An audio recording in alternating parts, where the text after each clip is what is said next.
Delhi, world's most polluted capital city. हर साल की तरह इस साल भी a spike has been seen in air pollution. अब ये साल दर साल क्यों होता है और क्या मेजर्स लिए जा सकते हैं इसको कंट्रोल करने के लिए, वो हम देखेंगे इस वीडियो में। देखो, इतना ज़्यादा डायर सिचुएशन हो गई है एयर पोल्यूशन की in Delhi that people are gasping for air, and this is a problem that is not new। ये 1-2 साल पहले नहीं हुआ है, ये काफ़ी सालों से होता आया है। बहुत सारे मेजर्स लिए गए हैं but somehow they fail at some point and Delhi still struggles to breathe, especially during this time period जो कि अक्टूबर नवंबर का पीरियड रहता है। क्या रीजंस है इसके, वो हम देखेंगे। देखिए, सबसे पहले ना, जब हम कॉजेस ऑफ दिल्ली पोल्यूशन की बात करते हैं, specially during this time period that is October November, so we divide the sources into 2 parts. One are the local sources, that is जो दिल्ली में ही इमैनेट होते हैं। Then we have the other sources जिसमें बाहर से पोल्यूटेंट्स आते हैं। उसमें we have geographical reasons and we have anthropogenic reasons, right. तो अगर हम लोकल सोर्सेज की बात करें तो वी हैव वेहिकुलर एमिशंस। देखो, बहुत ज़्यादा जो मेजर चंक है of pollution in Delhi that is attributed to vehicular pollutions. जैसे कि अभी जो रिसेंटली स्टडी हुई है उसमें ऐसा पता चला है approximately 51% of the pollution is caused by vehicles। और जब मैं pollution की बात कर रही हूँ इस स्टडी में, तो I am referring to the level of PM 2.5। तो दिल्ली में PM 2.5 का लेवल बहुत ज़्यादा है और उसमें maximum contribution, more than 50% of the contribution is because of vehicle pollution, right? So it is not only an important local source but it is an important overall source of air pollution in Delhi. Then comes residential sources।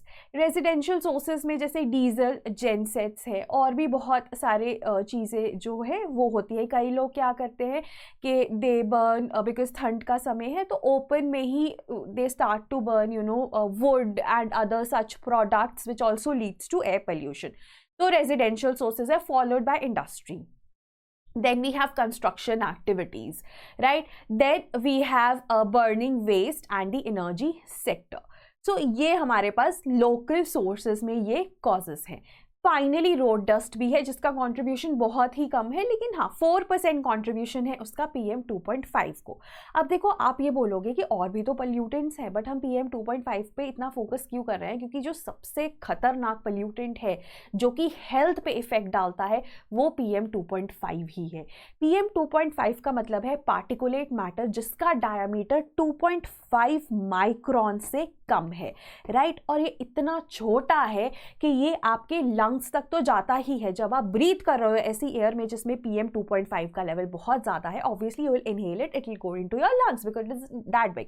जो थोड़े बड़े particles होते हैं वो आपके knows में capture हो जाते हैं and there are other filtration mechanisms also in your body, but ये PM 2.5 इतना छोटा है कि सारे फिल्टरेशन मैकेनिज्म्स को बाईपास करके आपके लंग्स में जाता है, उसके बाद लंग बैरियर को ब्रीच करके आपके ब्लड में जाता है, आपके हार्ट में डिपॉजिट हो जाता है, कॉजिंग हार्ट प्रॉब्लम्स। तो लंग प्रॉब्लम्स तो ये कॉज कर ही रहा है like other pollutant, but it is also leading to heart problems and damage to other organs. तो इसी वजह से PM 2.5 को सबसे ज़्यादा खतरनाक माना जाता है। तो जब भी हम दिल्ली पोल्यूशन या फॉर दैट मैटर कहीं पे भी पोल्यूशन पढ़ते हैं तो हम PM 2.5 जो लेवल्स है उसको खास इंपॉर्टेंस देते हैं, राइट। उसके बाद हम मूव करते हैं दूसरा सबसे इंपॉर्टेंट कॉज जो कि दिल्ली का लोकल सोर्स नहीं है, that is stubble burning. Stubble क्या है? पराली। पैडी को जब हार्वेस्ट कर लिया जाता है उसके बाद जो उसके स्टेम्स रह जाती हैं, स्टॉक्स रह जाती हैं, उनको जब बर्न करते हैं to clear the field for wheat sowing, that becomes what is known as stubble burning. और स्टबल बर्निंग इसलिए इतनी ज़्यादा रैम्पेंट है क्योंकि जो ये स्टबल है ना, according to a farmer it is of no use, क्योंकि जो व्हीट की स्ट्रॉ है ना वो फिर भी यूज़ हो जाती है for feeding to animals as a fodder. ये यूज़ नहीं होता because of high silica content. तो फार्मर को लगता है कि इसको बर्न करना ही सबसे जल्दी आसान तरीका है। अब वो तो बर्न कर रहा है अपने पंजाब, हरियाणा, यूपी में। लेकिन ये जो स्टबल है ये बर्न होता है और इसका जो पॉल्यूशन है ये दिल्ली की तरफ जाता है because of the direction of wind, right? And it is one of the most important causes of increase in pollution during this time period, during the time period of October and November, right? और इस साल भी ऐसा ही देखा गया है, बहुत सारे केसेस हैं, अप्रॉक्सीमेटली 3000 केसेस हैं जो कि रिकॉर्डेड है स्टबल बर्निंग के, और जो रिकॉर्डेड नहीं है वो तो बहुत ज़्यादा होंगे। And these cases I am talking about in Punjab में बहुत ज़्यादा है, बाकी स्टेट्स में अभी फिर भी कम है, right? So we need to take care of the stubble burning. हर साल ये स्टबल बर्निंग का इशू आता है, बहुत सारे अभी हम आगे देखेंगे कि मेजर्स गवर्नमेंट ले भी चुकी है लेकिन वो इम्प्लीमेंट नहीं हो पाते एक कारण या दूसरे कारण की वजह से। Then change in wind direction. अब देखो जियोग्राफिकल रीजंस भी बहुत इंपॉर्टेंट कॉन्ट्रीब्यूशन है इनका भी as far as pollution in Delhi during this time period is concerned, but when it is absolutely high, severe category 300-400 AQI तो नॉर्मल है दिल्ली के लिए। कुछ कुछ जगहों पे 1000, 1000, 1100 तक AQI has also been recorded, right? अब देखो चेंज इन विंड डायरेक्शन में क्या है, विड्रॉल ऑफ मॉनसून्स होते हैं अक्टूबर में, राइट? सो यहाँ पे क्या है, डायरेक्शन ऑफ द विंड जो है ना वो नॉर्थ वेस्टर्ली हो जाती है, ठीक है? सो इसमें क्या होता है कि ये जो है ये आपके पास बहुत ज़्यादा पार्टिकुलेट मैटर लाती है, एक तो पंजाब से because of crop burning, because of stubble burning, and it also takes it away to the Gangetic plains. But हाँ, उधर से जो नॉर्थ वेस्टर्ली डायरेक्शन है वो स्टबल बर्निंग की वजह से जितना भी पोल्यूशन है, because of like I said wind direction, तो जितना भी पोल्यूशन है सब दिल्ली की तरफ जाता है और कहीं नहीं जाता, और किसी स्टेट की तरफ नहीं जाता, तो दिल्ली की तरफ जाता है। अब दिल्ली में ऑलरेडी हाई पोल्यूशन है बिकॉज ऑफ लोकल सोर्सेज, तो add to it stubble burning, add to it wind direction, तो बहुत ज़्यादा हाई हो जाता है।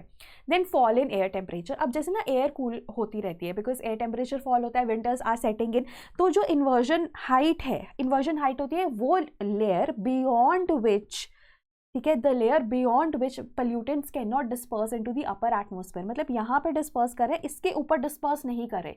अब ये जो लेयर है ना ये बेसिकली नीचे आ जाती है, ठीक है? तो अब ये नीचे आ जाती है, जो पोल्यूशन है वो नीचे ही मूव करती रहती है, तो वो ऊपर जा ही नहीं पाती, वो डिस्पर्स हो ही नहीं पाती, तो इस वजह से भी पोल्यूशन वहीं पे स्टैग्नेंट हो जाता है, right? And then reduced wind speeds. अब पता है क्या होता है, नॉर्मली ऐसा माना जाता है कि विंड बहुत इंपॉर्टेंट रोल प्ले करती है, अगर विंड स्पीड्स हाई हो तो वो डिस्पर्स कर देंगे पोल्यूटेंट्स को, बट दिल्ली में क्या होता है, विंड स्पीड्स बहुत ज़्यादा कम होती हैं इस टाइम पे, जिसकी वजह से वो काफ़ी ज़्यादा प्रोन है पोल्यूशन के। उसके अलावा लैंडलॉक्ड है, अगर कोई भी कोस्टल एरिया होता तो वहाँ पे सी ब्रीज डिस्पर्स कर देती है, लेकिन वो पॉसिबिलिटी भी नहीं है दिल्ली में, राइट? तो ये कुछ हमारे पास रीजंस हैं for air pollution. Again, I am repeating, the major one are local sources and other sources. Other sources में हमारे पास major जो एक reason है वो है stubble burning, and the other are geographical reasons which are like the air temperature getting cooler, ठीक है, then the change in wind direction, ठीक है, and Delhi being a landlocked state. So these are the reasons for Delhi pollution. अब ये तो नहीं है कि अब देखो कुछ रीजंस हैं जो इसी टाइम पीरियड के दौरान होते हैं, जोग्राफिकल रीजंस भी इसी टाइम पीरियड के दौरान होते हैं ना, तो वो जो अदर रीजंस हैं वो इस टाइम पीरियड के दौरान बहुत ज़्यादा बढ़ जाते हैं, they add to the local sources, local causes तो exist throughout the year, but ये other reasons they add to the local causes, जिसकी वजह से इस टाइम के दौरान pollution spike कर जाता है काफ़ी ज़्यादा, which is visible at the AQI levels, right? अब देखो कंट्रोल मेजर्स क्या है, बहुत ही सिंपल रखे हैं मैंने, पहला एक एक करके टैकल करते हैं, स्टबल बर्निंग।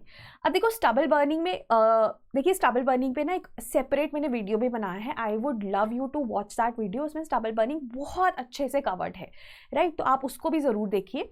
अब देखो स्टबल बर्निंग में ना सबसे पहला मेजर यही है कि हम हैप्पी सीडर्स उनको प्रोवाइड करें। Happy seeders are crop residue management machines. ये क्या करते हैं, जो स्टबल या क्रॉप रेजिड्यू है ना उसको श्रेड कर देते हैं छोटे छोटे पीसेस में, at the same time they also help to sow the wheat, ठीक है, तो दोनों चीज़ें इकट्ठी हो जाती हैं, तो फार्मर को जलाने की ज़रूरत ही नहीं है। अब प्रॉब्लम क्या आती है, जो हैप्पी सीडर है ना ये महंगे हैं, तो सारे फार्मर्स इनको अफोर्ड नहीं कर सकते, तो उसके लिए भी गवर्नमेंट ने क्या किया, कस्टम हायरिंग सेंटर्स बनाए।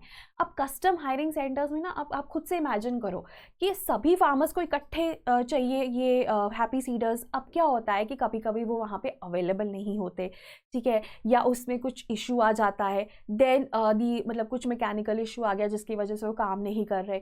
बाकी तीसरी चीज़ आप ये भी लिख सकते हो कि बहुत सारे फार्मर्स के पास ना ये अवेयरनेस ही नहीं है कि कस्टम हायरिंग सेंटर्स अवेलेबल है और आप वहाँ से जाके उनको रेंट कर लेते हैं, स्पेशली दोज फार्मर्स जो बहुत ही छोटे लेवल पे फार्मिंग करते हैं, right. Then Indian agricultural research institute ने बायो डीकम्पोजर सोल्यूशन बनाया जिसका नाम रखा उन्होंने पूसा बायो डीकम्पोजर।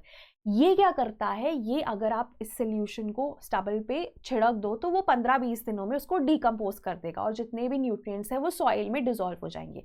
अब ये भी बहुत अच्छा एक सोल्यूशन है, लेकिन पंजाब गवर्नमेंट ने इसको यूज़ करने से कुछ रीजंस की वजह से मना कर दिया। The problem being is that there is lack of coordination between central and the state government, तो वो भी एक रीज़न है कि ये इम्प्लीमेंट नहीं हो पाया, इस साल यूज़ नहीं हो पाया। देन अनदर थिंग इज गौथन्स, जैसे छत्तीसगढ़ गवर्नमेंट ने ना गौथन्स बनाए। गौथन्स क्या होते हैं, 5 एकड़ प्लॉट है जो कि हर एक विलेज का कॉमन होता है, जहाँ पे जितनी भी पराली है ना आप वहाँ पे पराली दान कर सकते हैं, and then that parali is use for making organic fertilisers using bacteria which have enzymes, ठीक है। तो ये गौथन वाला कॉन्सेप्ट बहुत अच्छा है, ये एक मेजर हो सकता है। देन स्ट्रॉ को इलेक्ट्रिसिटी जनरेशन के लिए यूज़ किया जा रहा है। देन ये तो इसी का एक तरह से एक्सटेंशन है कि चलो छत्तीसगढ़ गवर्नमेंट ने तो स्पेशल गौथन्स बना लिया, आप उसको एज सच ही ऑर्गेनिक फर्टिलाइजर्स में कन्वर्ट कर सकते हो, right. So that is there. उसके बाद बायोमास को फायरिंग है कि जो थर्मल पावर प्लांट्स हैं वहाँ पे biomass pellets made of paddy are have to be used, है ना, तो वो एक चीज़ है जिससे कि आप स्टबल बर्निंग को कम कर सकते हैं, right. Then there is something known as graded response action plan. ये ना इमरजेंसी मेजर्स हैं जो कि पहले इम्प्लीमेंट करता था हमारे पास environment protection prevention and control authority EPCA, जो कि एक सुप्रीम कोर्ट मैंडेटेड बॉडी थी। अब ये इम्प्लीमेंट करता है CAQM, ठीक है, commission of air quality management, right. Recently ये अब 2021 ऑनवर्ड्स ये मैनेज करता है। ग्रेडेड रिस्पॉन्स एक्शन प्लान ये कहता है कि जैसे जैसे AQI बढ़ेगा वैसे वैसे जो मेजर्स है ना वो इम्प्लीमेंट होंगे। जैसे स्टेज 1 में हम कहते हैं जब AQI 201 to 300 की कैटेगरी है, फिर स्टेज 2, फिर स्टेज 3, फिर स्टेज 4। स्टेज 4 है जब AQI 450 से ज़्यादा हो गया। अब यहाँ पे क्या होता है, जब 450 से ज़्यादा हो गया ना तो बहुत सारे मेजर्स, एडवर्स मेजर्स आ जाते हैं कि सारे ट्रक्स बैंड है, सिर्फ एसेंशियल कमोडिटीज़ वाले ट्रक्स ही अलाउड होंगे, ठीक है। उससे अगर थोड़ा सा कम है AQI तो कंस्ट्रक्शन एक्टिविटीज़ रुक जाएंगी, ठीक है। सो ग्रेडेड रिस्पॉन्स है कि एकदम से हम सब कुछ बंद नहीं कर देंगे, जैसे जैसे AQI का लेवल बढ़ेगा वैसे वैसे हम मेजर्स लेंगे। तो एक बहुत अच्छा मेजर है और एक इमरजेंसी मेजर है। जब AQI का लेवल लेट से 201 से 300 की कैटेगरी में आता है तो स्टेज 1 जो है वो एक्टिवेट होता है, राइट। फिर व्हीकुलर एमिशंस के लिए देखो BS6 vehicles have been introduced April 1, 2020 से, ठीक है, कि उनका सेल, मैन्युफैक्चर और रजिस्ट्री तो सिर्फ इन्हीं व्हीकल्स की होगी, और जो अभी रोड्स पे अप्लाई कर रहे हैं BS4 व्हीकल्स उनके लिए हम कुछ नहीं कर सकते। लेकिन हाँ, जब GARP इम्प्लीमेंट हुआ था लेटली, इसका जो स्टेज 4 इम्प्लीमेंट हुआ था तो उसमें उन्होंने नॉन BS4 जो व्हीकल, नॉन BS6 व्हीकल्स को बैन कर दिया था, सिर्फ BS6 व्हीकल्स ही अलाउड थे, ठीक है। EVs एक पुश मिल रहा है, EVs को ऑड इवन स्कीम इम्प्लीमेंट होती है for vehicular emissions, eastern and western peripheral express बन रहे हैं। उसके बाद ना सबसे अच्छा इंपॉर्टेंट ये चीज़ होती है पब्लिक ट्रांसपोर्ट को इम्प्रूव करना, है ना, मेट्रो को इंटीग्रेट करना दूसरे मोड्स ऑफ ट्रांसपोर्ट के साथ, ताकि लोग ज़्यादा से ज़्यादा जो है इन चीज़ों को यूज़ करें। तो ये हमारे पास कुछ मेजर्स हैं जो हम ले सकते हैं एज फार एज दिल्ली में जो एयर पोल्यूशन है that is concern, and these are very specific measures, ठीक है, जो हम अभी लेने की बात करते हैं। उसके बाद CAQM जो commission for air quality management है, उन्होंने बोला था कि anti smog guns should be installed at all the construction and demolition sites, ठीक है, वहाँ पे। और then wind breakers, dust barrier screens, construction material को कवर करके रखना ताकि डस्ट जनरेट ना हो, और disposal of the construction waste, ये सब चीज़ें भी करनी बहुत ज़रूरी है। और ये भी कुछ मेजर्स हैं जो लोकल लेवल पे दिल्ली में लिए जा रहे हैं, right. So that was all regarding the causes and the control measures, right? तो हमने broadly जितने भी causes थे और जितने भी control measures थे उनको cover कर लिया है. तो एक sort of revision है आपके लिए कि अगर आपको question आता है pollution in Delhi के बहुत सारे questions बन सकते हैं इसमें और उनमें ये वाले points आप multiple में इसमें use कर सकते हो और prelims में तो इसका importance है ही. देन आते हैं प्रीलिम्स टेस्ट सीरीज़ पे. अब देखो प्रीलिम्स टेस्ट सीरीज़ जो हमारी है ना, सबसे अच्छी बात है कि इसमें जो टेस्ट हैं, चलो 30 टेस्ट तो है ही, वो लेवल्स में है, फंडामेंटल, एडवांस्ड और FLTs.